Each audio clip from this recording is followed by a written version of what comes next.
From I-526 to the Old Naval Hospital to his father's re-election campaign to his own future, I speak exclusively with Charleston County Council member Elliott Summey for a special edition of Quintin's Close-Ups. And be sure to download the free Quintin's Close-Ups app in your Apple or Google Play stores. And listen to this interview later on the free Quintin's Close-Ups iHeartRadio podcast. Mr. Elliott Summey. Yes, sir. It's so good to see you. It's wonderful to see you. Oh, I appreciate it greatly. There's so much going on with Charleston County Council and obviously your future. What's that one word to describe Elliott Summey right now? Optimistic. And it's not really just politics, but raising two young boys. Jackson's birthday's ended this week. He'll be 9. Wow. And Harrison's 6. And things are well with my family. They're growing. They're active. We're having a lot of fun together. Business is good. Politics is politics, and it's always an up and down. But all in all, I'm very optimistic of what the future holds for my little family and for all of us. It's this time of the year. It's in Advent. It's a great time of year to be optimistic for hope, right? And as Christians, we believe that. So this is a great optimistic time of the year. Absolutely. You talk about politics and how it's up and down. I got to take you to Charleston County Council. Obviously, County Council itself is at odds about the Old Naval Hospital. Yes. Where are you with this? There's a couple things we need to accomplish. One, we need to provide the services that are desperately needed for the folks that were intended for the Naval Hospital. DeOtis, DSS, some other crucial needs that we provide.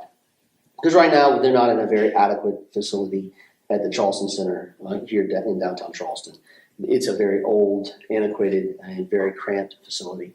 We need to get them to where they're more readily accessible to the public. We need them on a major bus route. That was one of the reasons why the Naval Hospital was picked. It's on the 10, right, which is the most heavily used bus route in all of CARTA's system. A lot of the folks who use those services use CARTA. At the same time, we need to make sure that whatever we do is in the best interest of revitalizing that end of North Charleston. To me, it's the donut hole between what has happened in upper North Charleston in the Park Circle area, what has occurred downtown and in the Neck. You have this several square mile area from, call it, Mount Pleasant Street, right, to Durant Avenue. Right. And whatever we do there is going to help, or in a lot of ways dictate, what happens to the rest of that area. And so I think those aren't decisions that should be made lightly or quickly. It's unfortunate that the county got itself into a bad lease. It's unfortunate that a bankruptcy judge forced us to settle and buy that property. So now what do? We make the best out of a bad situation. And by doing that, that means getting good public input from the neighborhoods around us, finding out what smarter minds around the country think we should do, and try to execute. You talk about making decisions very quickly. I got to take you that is to 526. Mm-hmm. How are negotiations right now without telling us all the big things are actually going well, despite what you might read in the paper. Things are well. Ever since the meeting where the infrastructure bank decided to come back to the table with the help of our good governor, Henry McMaster, we've had very pleasant conversations with them. These things aren't issues that can be solved in one day. Mm-hmm. You have major contractual issues. You have to also remember that contract was signed in 2005. Well, times have changed. I mean, that's 13 years ago, almost 14 years ago now. And the law has changed, times have changed, financing projects have changed, the NEPA process through the Army Corps of Engineers has changed. And so we got to make sure that we do it right, and we got to make sure that it's fair to both sides. Chairman White has been nothing but a gentleman throughout the process. The infrastructure bank staff has been great to work with. We are close to having all this resolved, and I feel optimistic that, first couple of weeks of January, we'll be signing a new contract, and we'll be having a press conference, and we'll be procuring engineering services in the near future. As you know, on social media, there's a lot of emotion about 526. Unfortunately, yeah. As we say right now, what are the facts? And what can you separate that from as far as opinion too? So, and that's, I'm not sure how much battery you have on this camera. We could be here a while, but here's the fact of the matter. Okay. We're growing exponentially. The original argument against 526, and at the time was a very valid argument, was that it was a road that would spur development. Well, unfortunately, the development came anyway. And Johns Island is, in my opinion, overdeveloped. But there's no taking that toothpaste and putting it back in the tube. The tube has been squeezed. Now, can we, through zoning and working with the city of Charleston and the county, do better about not overdeveloping the rest of Johns Island? Yes. But we have to deal with the folks that are already there. Part of Johns Island's road problems, though, are the fact that folks from West Ashley and Johns Island are driving through Johns Island to get to somewhere. Mm. That's the whole point of the 526 project, is to get folks off of the secondary roads, which were, lack of a better term, farm to market roads that were paved by the DOT and owned by the DOT. They weren't built with the idea that they were handle as much traffic as they're handling today. So in my mind, 526 is a way to alleviate some of that. Is it a silver bullet that solves all traffic problems on Johns Island? Absolutely not. We still need a flyover at Main and 17. We still need to widen Main Road. We still need to figure out a solution to the Bohicket Road issue, an environmentally smart solution to Bohicket Road. Plowing down oak trees is not should not be put on the table at all. But I think that 526 is a very expensive road, but I think we have 3/4 of a loop, and we need to finish the loop and then be able to move on. But those projects, that 526 project doesn't mean that the flyover at Main 17 doesn't get built. That is not on the table. That project gets built and should be built. It is a top priority of the counties. What has it been like for you politically to deal with this issue? It's been tough. It's been difficult because emotions run high.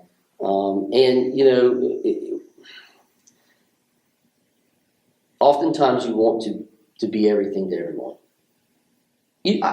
I don't want the folks in Next 526 to be upset. I don't enjoy that. I don't enjoy them being upset and worried, because they genuinely are worried about their community.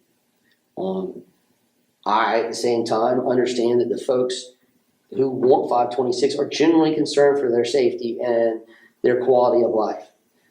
Hours spent sitting idle in cars are hours not spent with family and not doing productive things.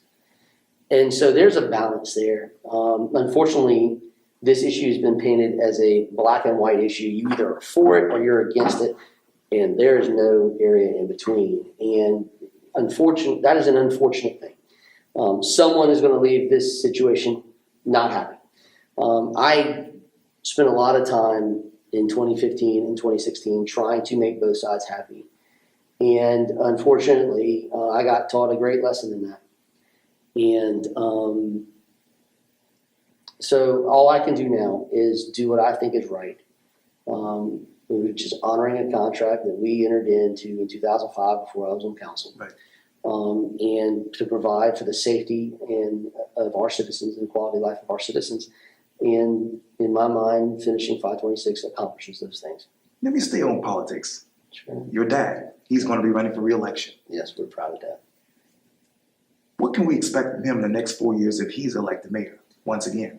I think, he, and I try to look at him, I try to step back and look at him as a fellow elected official and as someone who enjoys and has enjoyed politics all my life. Okay. And for a kid who grew up in North Charleston, to see the transformation, he became mayor my senior year of high school. And so I remember what it was like But the amount of pride that citizens of North Charleston have in their city and in themselves was something we didn't have, or wasn't it? A lot of folks didn't have in '94 when he became mayor, and the Navy base closed. I think what you'll see is a continuation of building quality of life projects. You see it with the 3 gym complex that's being built now on Aviation Avenue, which my boys are excited about because they know they're playing basketball, and the new aquatic center that's happening up in Somerville area in Westcott.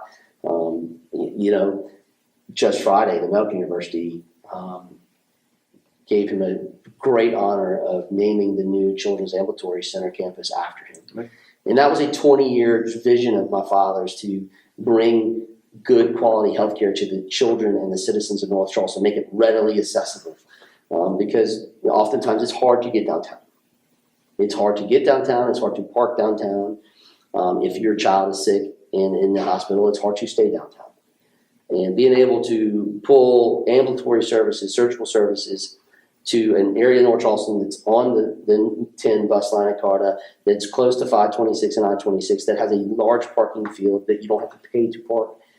Those are all great quality of life issues for North Charleston. So he is a hardworking man who loves his city and loves his people.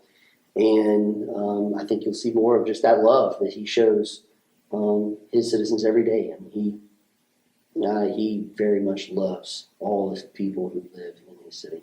And I just saw him 2 weeks ago. Great guy. I'm hoping to interview him soon for a special edition of Quintin's Close-Ups. Excellent. So that'll happen in January. I got to turn back to you. Sure. I do a lot of reading. Sure. And I've been reading and hearing Fitz News, Post and Courier, Elliott Summey, 2020. When you look at 2020, what do you see? I see that's a long time away. I say that. In politics, it's a short time away, but in reality, it's a long time away. I don't know what the future holds for me. All I can do every day is get up, be the best dad I can be to my 2 boys, be the best husband I can be to Allison, and try to be a hardworking, honest business man who is a public servant and try to do the best for the public I can. It all depends. If God calls me to run for Congress, I'll be there.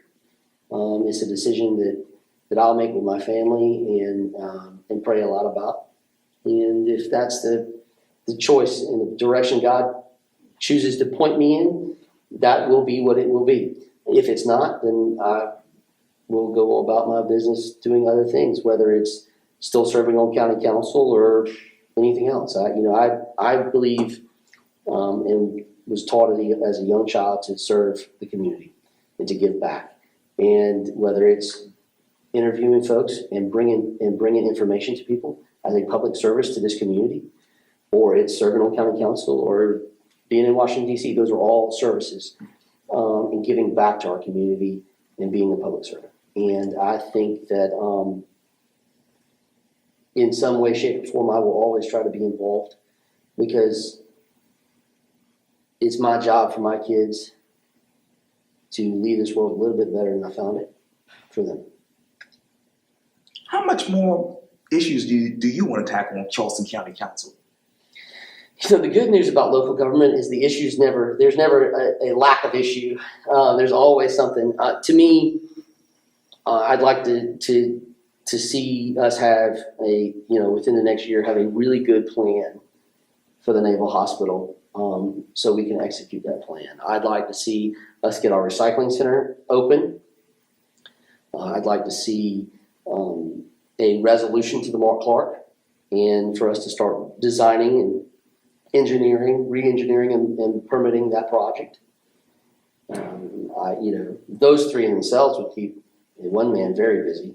But we have other issues. I'd like to see us address law enforcement officers in schools, in the city of Charleston, elementary schools. The sheriff and I have been talking a lot about that.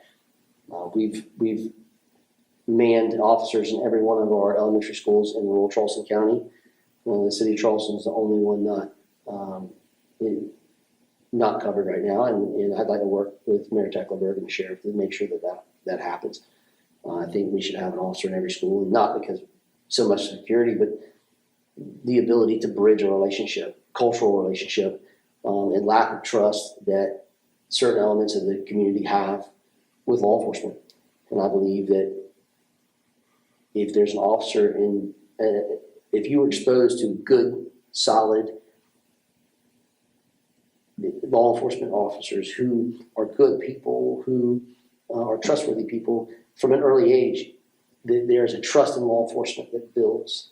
And I think that's desperately needed around the country, but not much less Charleston, especially with all the things that have happened here over the last several years. And, if we're going to solve a lot of the crime issues we have, not just in North Charleston, but all over the county, communication is the key. And then that relationship with the community and law enforcement has to be stronger than it is today. And so that's an issue I'd like to tackle as well. But those are the Mark Clark, our recycling center, law enforcement, and the Naval Hospital. I'd like to see us get those things on the right path and the right track. And what is the county council's issue with a proposed bike pedestrian bridge that is over the Ashley River?